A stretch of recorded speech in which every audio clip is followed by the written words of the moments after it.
But for the general masses, and how we approach these topics, we need to stop getting caught up in the label of child sexual abuse.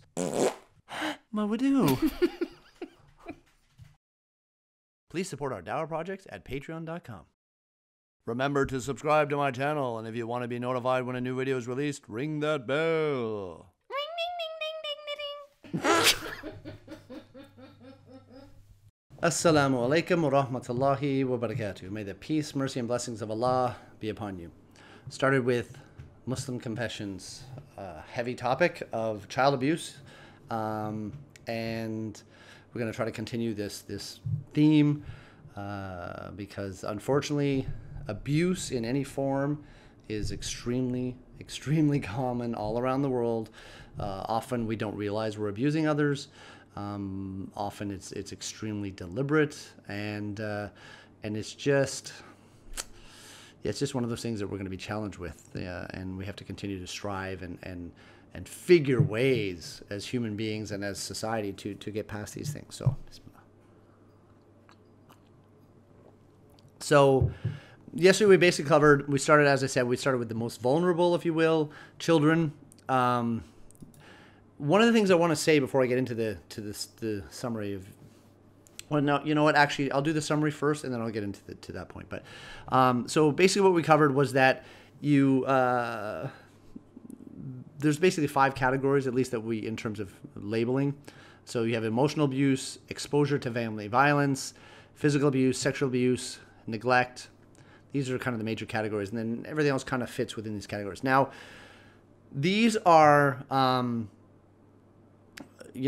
started with the topic of at the level of children.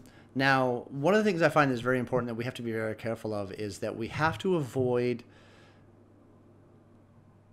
I shouldn't say avoid. The labels are there for a reason. So child sexual abuse, we shouldn't really get caught up in that label. We really should be focusing on sexual abuse. The reason being is that when you say child sexual abuse, to me, these labels are really there for a legal standpoint and from a response standpoint of how do we deal. So when we approach sexual abuse in terms of how do we provide therapy and support for children is going to be different than it would be for adults.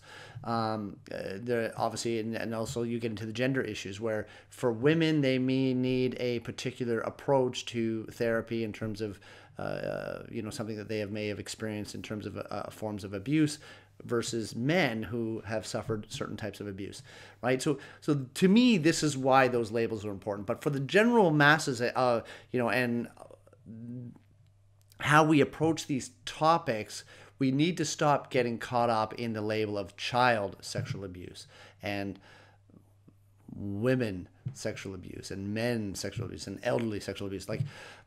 Because the fact is that abuse is abuse regardless. And this is what I mentioned previously. It doesn't matter what form it takes, it is abuse. We recognize and label and categorize it so we can say, okay, look, this is abuse, it's wrong. We've established this across the board. Now, what type of abuse is it? Why? Because that provides us a starting point of, okay, this type of abuse tends to be occurring in this situation, so how can we deal with it? Also, when this form of abuse happens, this method of therapy seems to work better than this method of therapy, right? Physical abuse, for example, most people the physical abuse is not really a problem. It's the emotional impact of the physical abuse that has to be dealt with because the bones heal, bruises go away, and you forget about it. But it's the mental issue that lingers, the traumatic situation that stays with you. So another one of the things I want to talk about too is that, again, when we categorize it, the reason I'm taking this approach is because I also thought about the idea that we forget that if you have pets, right? I don't know how fish would react to certain things, but people say, well, for the most part, you can abuse fish. And you can, I don't know how it would fall into the exposure to family violence, for example. But, you can abuse them. People do things weird in terms of sexual abuse to any living thing, right? And I don't know about plants, but you know what I'm getting at? So you can neglect your fish, your pets.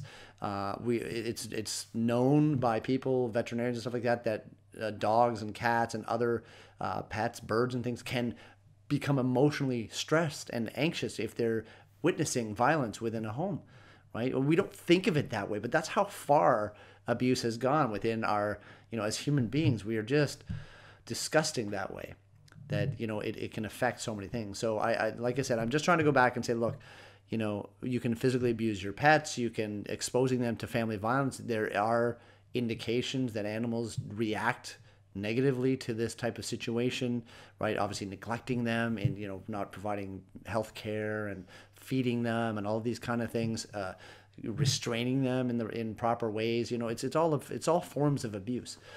Now, to kind of break things down, I was going to kind of go over some of the things here in terms of emotional abuse.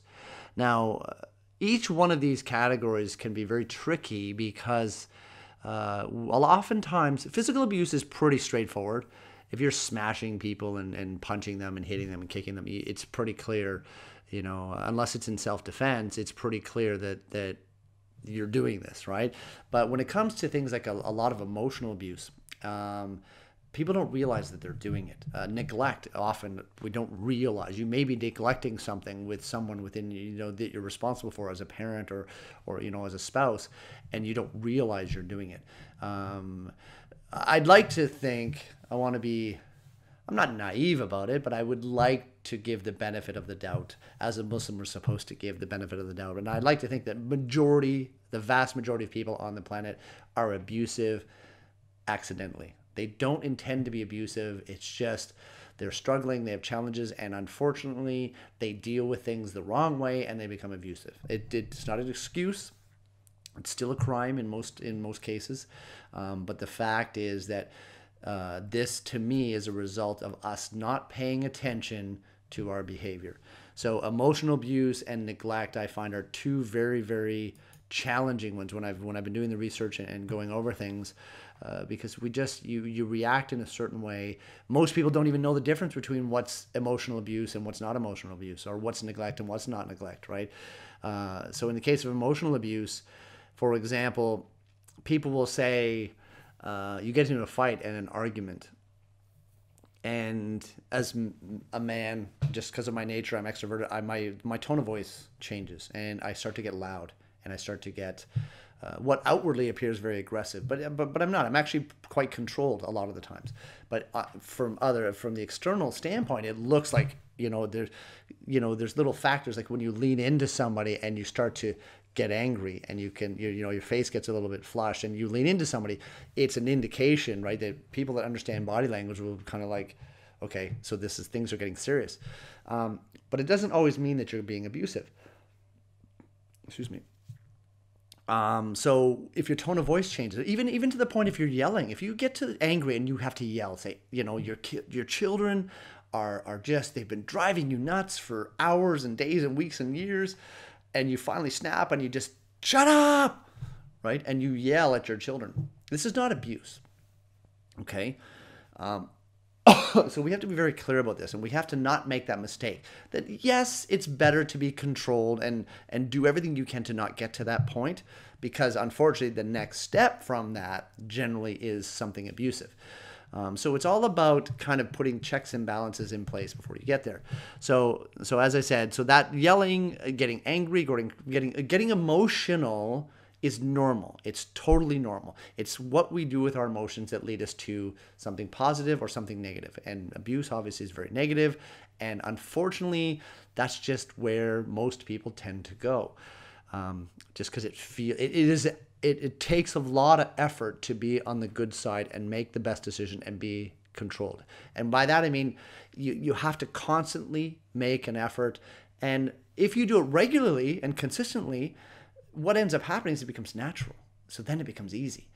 But until you develop that skill, it's a challenge. So first off, obviously, know what these types of abuse are and what they're not, and then go from there, inshallah, God willing.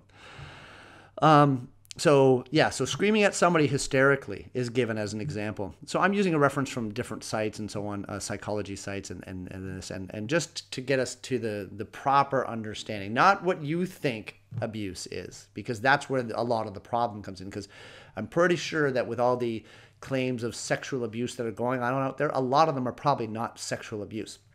You're probably in a situation where you have a bunch of people being too casual, saying a bunch of things, and then finally somebody crosses that little bit of a line, but everybody's doing it, and then all of a sudden somebody says, I'm offended, that's sexual abuse. And the reality from my perspective, and this is going to be opening up a door, if somebody is constantly in an environment and constantly choosing to be in an environment that is not conducive to good human behavior, and when that gets to a point where something bad starts to happen, you are still part of the problem. Even if you end up as a victim, the way you approach the thing, the way, because in Islam we do not say that because if you're in an environment and you're doing this and you're going to clubs all the time, and a lot of bad things happen in nightclubs, and when alcohol is involved, so many bad things happen, and if you keep putting yourself in that situation and something bad happens, you are partially to blame. Yes, you're a victim because something happened to you, there's a crime, but you are still partially to blame. And I shouldn't say that person individually, I should say more as a society we are to blame, because we are promoting these harmful lifestyle choices. And so people are raised and thought that it's my freedom, it's my right to do these things. And time after time, people are getting hurt, they're getting injured, they're getting raped, they're getting murdered in these environments. And we just find a way to just, it's sad, it's tragic, let's just keep going on. But instead of addressing where the real source of the problem is, our choices to be in bad places, wrong time, right? And this oftentimes, and you see it all the time, and this is a struggle. Not that I want to make victims out of these women, because it's a ridiculous situation, but it is a problem where women who have an opportunity to get out of abusive situations choose to stay into it, right? And at that point, it's like, as a society, like even in my community, things are changing where women are used to be able to have, so let's say you come home, a police come and there's a domestic violence situation, women have to, previously the police would ask, do you want to press charges? And the women would say no. And it was kind of this like, the guy makes a mistake, they get into a fight, she gets hurt, but she loves her man and she doesn't want him to leave. So she has the opportunity to say, no, I don't want to press charges. So then the police go away. And then time and time again, eventually, so it got so bad to the point that now, at least in my region, and I don't know where across Canada or the United States or any other countries where they've done this and to what degree it's been done, but at least in my community, if the police come and get any sense that something, like if the situation has gotten to that point, they've taken it out of our hands. And people may not like that, but I agree with it 100%, because people get emotional and they make bad choices. So the police said, look, there was a domestic violence, you were physically assaulted, we're taking him away, or we're taking her away. And they've taken the choice out of our hands because people would consistently make bad choices. And that's the point I'm getting at. I'm not saying that these women or men who are in these domestic violence situations are not victims. It's not what I'm saying. Just to be clear, because people will, oh, you're making them out to be victims. Why are you attacking the victims? That's not what I'm saying. I'm saying because of the situation, emotionally, people will make bad choices, and then they continue to be victims, and they continue to get harmed, and they sink lower and lower to the point that suicides happen, and depression, and it just, you know what I mean? There has to be a point in time where we as a society step in and say, enough is enough. You're not making good choices. We have to stop. So anyway, that's a little clearly off to the side, but so getting back to the emotional abuse part of it. So basically, emotional abuse is kind of loosely defined as an attempt to control, just like physical abuse is.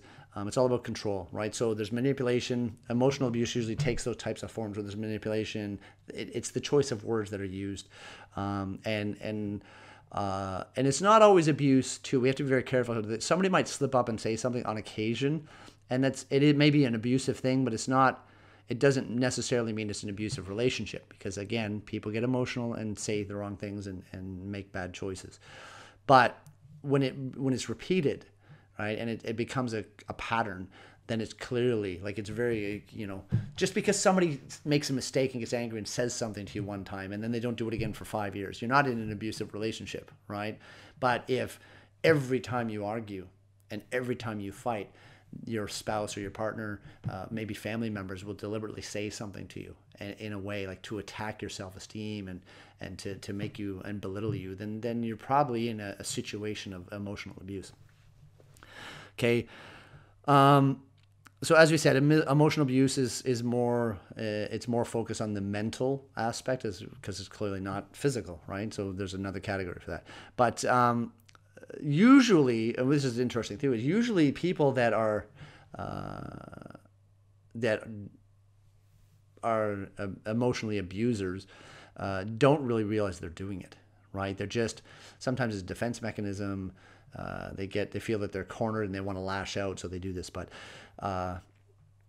it is what it is, and it's just, we have to be more consciously aware of it, and that's actually the biggest key for because of this, because most people who are emotionally abusers don't really realize they're doing it. The only way it'll really change is when that person is willing to say, look, there's something wrong in my relationship. What am I doing wrong? And this is what I love about Islam. Islam really changed my thinking on this, because we live in a society outside of Islam, the non-Muslim world has an idea that it's all about me. And if something goes wrong, it has to be somebody else, right? People are freaking out about terrorism and blaming terrorists for the situation, but they never, ever are willing to take their part and look at history and realize how much this terrorism is our fault. The results of terrorism are our faults because of what we've done through history, the way we treat other people, and they're just getting upset and they're just bringing it back to us, right? That's really what's going on. So in emotional abuse situations, it's the same kind of thing. You could argue it's a form of terrorism, right? In the sense of, you're terrorizing another human being, but not in the traditional political terrorism sense that we're talking about here. But I hope you get the idea here, how these things can overlap into so many different things when you really think about it. But anybody has to take responsibility for their actions, and that's one of the biggest keys. And actually it comes up in what we're going to talk about here. So most people don't take responsibility and they become serial abusers, right? Emotional abusers. So generally emotional abuse will take on forms of like insults, mocking and belittling people. You have a different type of standard, whether you're in public or private. For example, you may treat them in a certain way in public because you don't want to look like a bad person, but then when you get home in private, all of a sudden you start treating them like there are words that we can describe men and women in terms of their behavior when they're in private. So this inconsistency, this double standard can be a sign of an abusive situation. When you're constantly criticizing people, right? You're doing this wrong and you're doing this wrong. And these become a form of abuse because you're so inundated with negativity that you're always focused on the negativity of someone else. And there's biblical proverbs and, it's just this constant lesson of take that log out of your eye. You are so busy pointing your finger at someone else that you don't realize that you, just because you're pointing it out, makes you even worse because you're a hypocrite because you do it 10 times more than that person. So oftentimes I think from a psychological standpoint that the reason you point it out is because you know it so well and it bothers you so much that one of the ways is if we see it in other people, we can blame them, and it's easy for us to go, see how bad they are? I'm not like that. Now, verbal abuse, name calling, withholding affection is another form of emotional abuse, right? If you know somebody wants a hug and you're like, get away from me all the time, and you're doing this regularly, if you're upset with somebody and you don't want physical contact, that's a different situation. But when it becomes a regular habit, when you know that they need something and you're like, too bad. Remember what you did to me yesterday? I'm not hugging you. That's emotional abuse, right? Punishments and threats of punishment, right? Some people sometimes think that you can just say whatever you want, and this is a messed up American. I shouldn't say American, the United States, and their ideas of what freedom of speech is, and verbally assaulting or verbally, saying I'm going to kill you or I'm going to hurt you. These are forms in many countries. I don't know what the United States is. From what I understand, unless you follow through. Right? But in Canada and other places, you can actually be charged for uttering certain types of threats against people. And I think you can get up to like 1 year in jail for certain types of threats, right? Even if you don't do anything, right? But because if there feels like there's a credible, if what you say really, if that person's really intimidated and really upset, you can actually get, it's a form of abuse, it's a form of assault, and you can have criminal charges placed against you. Refusal. I find it interesting that certain articles, and I'm not sure why they do it this way, but I've noticing that with certain parts, they isolate between men and women. And I'm trying not to do that here. But the emotional abuse one is the articles tend to be more on the feminine side. You don't want to say as a man, I would say for obvious reasons, because women tend to be, men, we seem to be very blunt with our emotions, very, maybe from a perception standpoint, very limited with our emotions, which is not the case, but maybe it appears that way. Whereas women tend to be more outward with their emotions. So a lot of the articles are written from that perspective, that it's more apparent with women when they do certain things. And this particular one was refusal to accept her part in the dynamic. We can have a lengthy discussion on this one. Me personally, in situations, this is a challenge between me and my wife. I'm a very forthcoming, extroverted. My wife is more introverted, and she gets defensive in certain discussions. So it's a challenge for us, because I'm trying not to be. I'm trying to resolve a situation, and she unfortunately thinks it's in a fight or flight situation, and I don't mean it to be that way. So my wife and I have had to, especially since we've accepted Islam, we've had to really kind of go back and reevaluate our marriage and try to figure, okay, well, why do these certain arguments keep happening? What are the mistakes that we're making, right? And in her case is that she gets defensive and she gets upset and uncomfortable because of her history with her family, so she has a hard time accepting her part in it, right? This, unfortunately, it's fortunate and unfortunate, because it creates a little bit of division between us. I connected with this idea in Islam from the very beginning, that I have to accept my part. It doesn't matter if my wife, 99% of the problem is my wife and I'm 1% wrong, or I'm 99% wrong and she's 1% wrong. The fact is, her 1% she has to be accountable for, and she needs to deal with that 1%, right? So no matter what the argument is, and no matter who's at fault, if you're arguing over something with a family member or spouse, you're both at fault, and you both have to accept your parts in it. And it's not a matter of who's right and who's wrong. It's a matter of, okay, what parts are mine that I can deal with, and what parts are hers that she can deal with. And then together, when you separate those parts, then you guys can get back to, or even myself and my wife, we can get to the root of what is the real problem. Not all the emotional baggage that comes along with it, not the emotional abuse and all of the yelling and screaming that may come from these types of situations. So mind games, or what's referred to now as gaslighting, basically, again, it comes down to you're kind of deflecting from yourself and trying to make it about them. Meanwhile, you're not really accepting your personal responsibility in terms of your choices. And so when you get unhappy with a situation because of a choice you made, you try to find a way to blame it on your spouse. I'm not happy. I don't have the house of my dreams. Well, you keep spending all the money that we're supposed to use to buy the house of your dreams.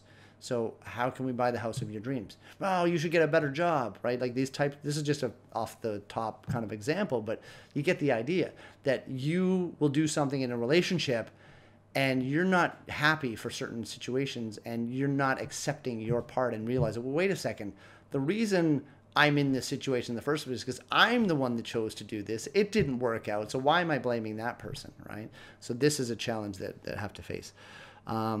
Refusing to communicate at all, right? That's another problem. Some people say, I don't want to talk. Well, sometimes there comes a point where you have to talk.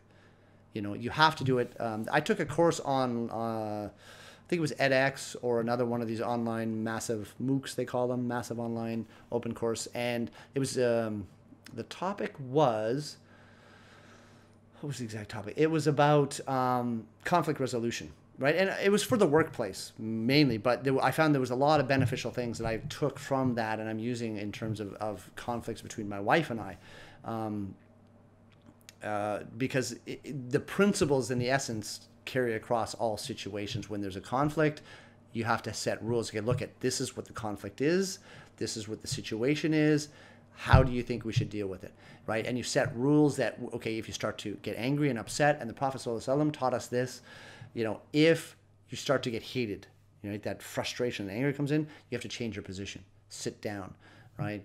Lie down, right? Because the goal is to focus on the problem, try to come together to find a solution to the problem, and not let the emotions get in the way and create 5 more problems. So it's not always easy. Go and do a do, for example, to cool off. And that to me is a big one. Take a break. And that's one I struggle with, because I take my approaches. I want to get it done and get it over with. And my wife is like, no, I need a break. And it creates this stress. So I have to be very conscious of myself and say, look, she's upset.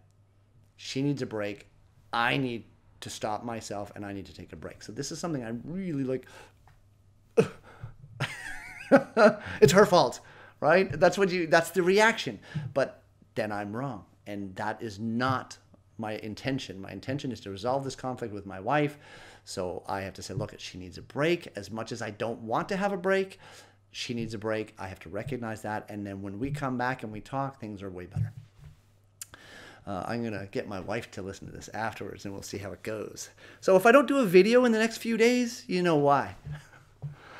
Okay, the last one here they've got is isolating him. Oh, see, again, I'm interested. It's a list and it's a very generic list, but every once in a while they put in a gender thing here. So I'm not sure why they do it this way, but I'm making some assumptions. Isolating him from supportive friends and family. So this one was interesting. I don't have this problem with my wife, and I never really did, and she doesn't have this problem with me. So some of them I find them very kind of unique, but it does happen that. So you have a situation happens. I hear it happens a lot within certain cultural backgrounds of the Muslim community. May Allah forgive us and guide us. But you will have some in-laws that control their daughter-in-law or their son-in-law to a point where they're destroying the marriage because they think that they're so concerned what people think outside of the family that they're mistreating and abusing their family. And actually, now that I said that, I could maybe do a video on this about the whole just from what I've heard, because it's very foreign to me. And I don't mean, I'm just the general idea of foreign, strange, different. Not foreigners, but as somebody who was raised a particular way, this idea of isolating an individual from their family. I mean, the Quran and the Sunnah is very, very clear that you're supposed to maintain the ties of kinship. And if you play your part in controlling an in-law and not allowing them to be happy and healthy and connect with their family, I pray for you. Allah subhanahu wa ta'ala, find a way, because you are going to stand before Allah subhanahu wa ta'ala and you are going to regret it. The abuse that comes from some of these cultures and societies on in-laws, you are taking that person into your family. That if you were a parent and you have a child who marries somebody, that person that comes in and marries they are part of your family. You're responsible for these people, and you have to treat them just as good or better. I'm saying better because you don't want to be accountable for anything that you do wrong to this person, because now they're part of your family. You need to maintain that tie of kinship. And if it doesn't work out between the husband and wife and they go, you still treat them the way you would treat your son. Why? Because that is what a Muslim is supposed to do. And I think that I'll touch on more of this stuff as we go through this type of series, that it's really unfortunate that we find, and this is the gaslighting part of it, right? And this is also what was the other one in here? But it's a very common thing where people will blame everyone else. I don't like this person. I don't think that they're good for my child. There may be some truth in it, but that does not mean that you have the right at that point to become uncivilized, to treat them poorly, to abuse them in any way, shape, or form. Your actions, you are accountable. And the reason I say this is a foreign concept, because there are certain stereotypes where you hear that this type of behavior seems to happen more in certain communities than others. And I don't want to be... I don't want to feed that concept. So, but maybe as we go, maybe I'll have a discussion with somebody from a particular background who can kind of maybe shed some light on this. Because for me, I can understand it academically, but I don't understand it in terms of, I haven't experienced it, so it's weird for me. I just hear about it. It's hearsay for me, right? So, but anyway, I'm just kind of going over the emotional abuse. I hope that helps a bit. I mean, inshallah, we'll continue to go over the next 5 categories, and maybe as I do a few more and we kind of get the basics out of the way, then maybe we'll get into more of the how it affects us in a practical standpoint in terms of our Islam and how we should behave. So for the time being, excuse me, may Allah keep you safe, may Allah make these beneficial, and anything that is wrong, please Allah forgive me and help us to find what is best in life. Assalamu alaikum wa rahmatullahi wa barakatuh.